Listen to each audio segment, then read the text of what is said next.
रामकृष्ण हरी. ही कावड यात्रा एक वेगळाच अनुभव होता माझ्यासाठी.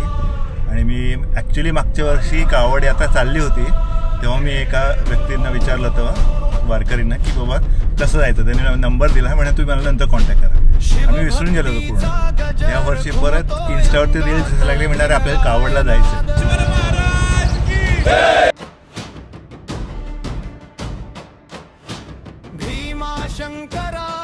पुण्यात कावड यात्रा निघते याबद्दल खूप आनंद झाला. हे माझं 4थं वर्ष आहे.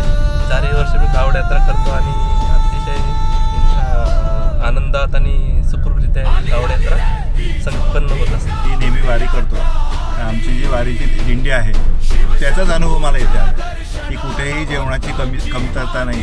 एकदम व्यवस्थित जेवण आहे आणि सगळे जे नियोजक आहेत ते सगळे जेवल्यानंतर ते जेवतात आणि एवढं जेवण असते की दुसऱ्या लोकांना पण आपण पुरवतो. मला हे खूप आवडलं, खूप छान. इथे म्हणजे असं कोणी छोटे मोठा नाही आहे आणि मी इथं एकटाच आलेलो आहे. आणि मला थोडंसं घरचे नव्हतं, अरे तुला कोणीच ओळखीत आहे, तुझं एक पण मित्र नाही. म्हणजे बघूया, माऊली म्हणतील तसं जाऊया. आणि महादेवाने तसं करून घेतलं. म्हणजे मला इथे कोणी असं जाणून पण दिलं नाही की मी एकटाच आलेलो आहे.